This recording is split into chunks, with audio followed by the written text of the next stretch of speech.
The rain battered the windows of the Brooklyn apartment, a relentless drumbeat that drowned out the world. Ezra Cohen stood frozen, his heart pounding louder than the storm. Staring at the text on his phone, "I'm outside. Let me in." It was Jamie Alvarez. As always, showing up unannounced, like a comet streaking through Ezra's carefully ordered life. Ezra opened the door, and there he was, Jamie, soaked to the bone, his dark curls plastered to his forehead, brown eyes gleaming with that infuriating mix of mischief and vulnerability. "You're gonna ruin my floor," Ezra muttered, tossing him a towel. But his voice lacked conviction. Jamie's grin was a spark in the dim hallway, and Ezra felt the familiar tug in his chest, the one he'd spent years pretending didn't exist. They'd been just friends since college, when Jamie crashed into Ezra's life at a campus open mic night, strumming a guitar and singing off-key with a confidence that made everyone fall a little in love with him. Ezra, the quiet art major with a sketchbook always in hand, had been no exception. But Jamie was a wildfire bright, untamed, and impossible to hold. So Ezra settled for friendship, for late-night talks and shared pizzas, for keeping Jamie close without ever crossing the line. Until now. "Rough night?" Ezra asked, watching Jamie peel off his wet jacket and collapse onto the couch like he owned the place. The apartment smelled of coffee and old books, a sanctuary they'd built together over years of just hanging out. Jamie shrugged, his smile faltering. "Family stuff. You know how it is." Ezra did know. Jamie's parents, strict and traditional, had never understood their son's restless spirit or his refusal to settle down with a nice girl from their church. "Stay as long as you need," Ezra said, ignoring the way his pulse quickened. Jamie's eyes softened, and he reached out, his hand lingering on Ezra's wrist. "Thanks, man. Only you feel like home." The words hit like a punch, casual yet heavy, and Ezra turned away to hide the flush creeping up his neck. They ordered takeout, the usual greasy dumplings from the place down the street, and sat cross-legged on the floor, laughing over nothing. But the air felt different tonight, charged with something unspoken. Jamie kept stealing glances, his knee brushing Ezra's, and each touch was a question Ezra wasn't ready to answer. When the clock struck midnight, Jamie didn't leave. Instead, he followed Ezra to the bedroom, slipping under the covers like it was the most natural thing in the world. "You don't have to do this," Ezra whispered, lying stiffly beside him, staring at the ceiling. Jamie's breath was warm against his shoulder. "Do what?" he asked, voice low, teasing, but with an edge of something deeper. "Sleep here. Come on. Easy. It's us." Ezra closed his eyes, willing his heart to slow. But Jamie's words echoed, "Only you feel like home." The next morning, Ezra woke to Jamie's arm draped across his chest, their legs tangled under the sheets. Sunlight spilled through the window, painting Jamie's face in soft gold. He looked peaceful, unguarded, and Ezra's resolve cracked just a little more. He slipped out of bed, careful not to wake him, and busied himself with coffee, trying to shake the feeling that they were teetering on the edge of something irreversible. Days turned into weeks, and Jamie's visits became a rhythm. He'd show up after fights with his parents, or bad dates, or just because. Each night, he'd slide into Ezra's bed, murmuring words that felt too big for just friends. Ezra tried to keep it light, to laugh off the tension. But every touch, every glance, was a thread pulling tighter around his heart. One evening, they went to a bar in Williamsburg, a dive with sticky floors and a jukebox that only played 80s hits. Jamie was in rare form, charming strangers, buying rounds, his laughter filling the room. Ezra watched from the sidelines, sketching Jamie's profile on a napkin, capturing the curve of his jaw, the spark in his eyes. A woman approached Jamie, her smile bold, and Ezra felt a pang he couldn't name. When she left, Jamie slid back to Ezra's side, closer than necessary. Jealous, he teased, but his eyes searched Ezra's face for something real. Maybe, Ezra admitted, the words slipping out before he could stop it.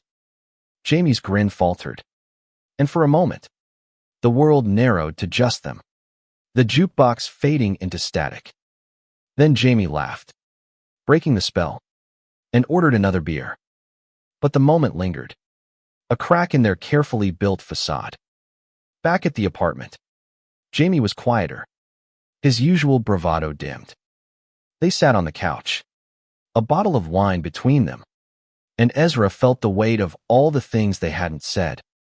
"Why do you keep coming back?" he asked, his voice barely above a whisper. Jamie looked at him, eyes raw, unguarded. "Because you're the only one who gets me," he said. "Because when I'm with you, I don't have to pretend." Ezra's breath caught. He wanted to ask what that meant, to push past the fear and finally say the truth, that he'd been in love with Jamie for years, that every night they spent together was both a gift and a wound. But the words stayed locked in his throat, and Jamie leaned closer, his hand resting on Ezra's knee. "You ever think about us?" he asked, voice soft, dangerous. Ezra's heart pounded. "What about us?" he managed, but Jamie just smiled, a sad, knowing smile, and changed the subject. They fell asleep on the couch, tangled together, and Ezra wondered how long they could keep pretending this was enough. The days blurred into a haze of stolen moments and unspoken truths. Ezra started noticing the little things, the way Jamie's hand lingered when he passed the salt, the way his laughter softened when it was just the two of them. But with every step closer, the fear grew louder. What if this was all in Ezra's head? What if Jamie's easy affection was just who he was, wild, open-hearted, but never truly his? One night, Jamie showed up with a busted lip, his eyes shadowed. "Dad again," he said, brushing it off. But Ezra saw the hurt he tried to hide. They sat on the fire escape, the city humming below, and Jamie talked about his family, how they wanted him to be someone he wasn't, how every visit home felt like walking into a cage. Ezra listened, his sketchbook forgotten, his hand itching to reach for Jamie's. Instead, he offered a beer and a quiet, "You're enough, Jamie, just as you are." Jamie looked at him, eyes glistening under the streetlights. "You really believe that?" he asked, and Ezra nodded, his throat tight. For a moment, they were just two people, raw and real, the weight of the world falling away. Then Jamie leaned in, his forehead resting against Ezra's, and whispered, "I don't know what I'd do without you." Ezra's heart screamed to close the gap, to kiss him, to let the truth spill out. But fear won, and he pulled back, muttering something about needing sleep. Jamie's face fell, just for a second, before he flashed his usual grin. They climbed back inside, and when Jamie slipped into bed beside him, Ezra felt the ache of what could have been. The tension built like a storm. At a friend's gallery opening in Manhattan, Jamie was magnetic, drawing eyes with every laugh, every story. Ezra stood by the bar, sketching the crowd, but his eyes kept finding Jamie. A guy named Lucas, all sharp cheekbones and easy confidence, approached Jamie, and Ezra's stomach twisted. Lucas was everything Ezra wasn't: bold, unapologetic, openly queer. When Jamie laughed at something Lucas said, Ezra felt like he was drowning. He left early, claiming a headache, but Jamie followed him to the subway. "What's wrong?" "Easy," he asked, his voice sharp with worry. Ezra wanted to scream, to tell him that watching him flirt with someone else felt like losing a piece of himself. Instead, he shrugged, Just tired. Jamie's jaw tightened. And for the first time, Ezra saw frustration in his eyes. You always do this, Jamie said. You shut me out. Why? The words hung between them, heavy and sharp. Ezra opened his mouth, but nothing came out. Jamie stepped closer, his voice low. I'm not stupid, Ezra. I see the way you look at me. So why won't you say it? The subway roared past, swallowing Ezra's chance to respond. And Jamie walked away, leaving him alone on the platform.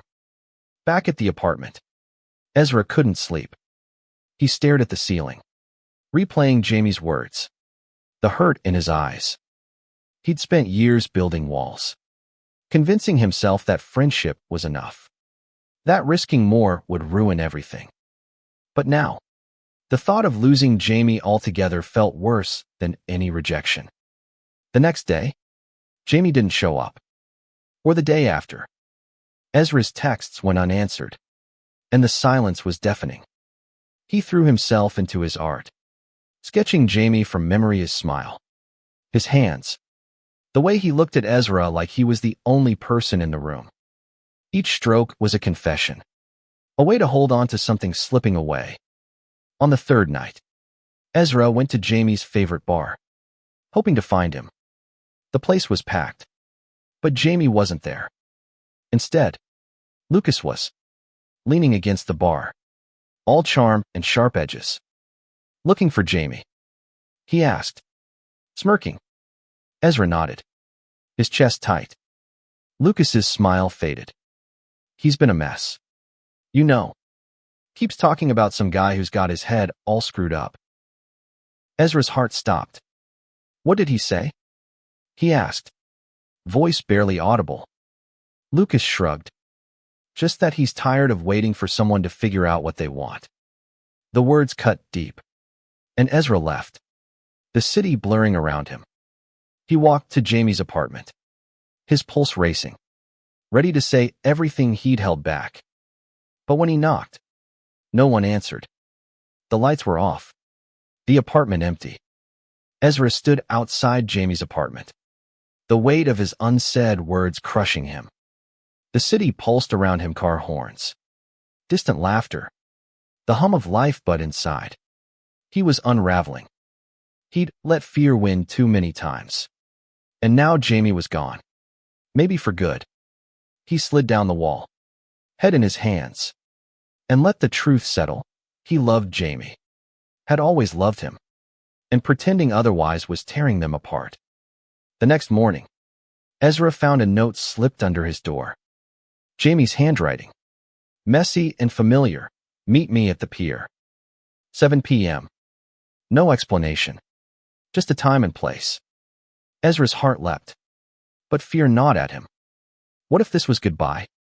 He spent the day sketching, filling pages with Jamie's face, each line a prayer that he hadn't lost him. At the Brooklyn Pier, the sunset painted the sky in pinks and oranges, the Manhattan skyline glittering across the water. Jamie was there, leaning against the railing, his silhouette sharp against the fading light. He looked tired, his usual spark dimmed. But when he saw Ezra, his face softened. You came, he said, voice quiet. Of course I did, Ezra replied, his throat tight. They stood in silence, the waves lapping below, until Jamie spoke. I can't keep doing this. Easy.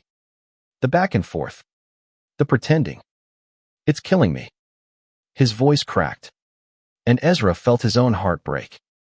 I thought you knew how I felt, Jamie continued, but you keep pushing me away.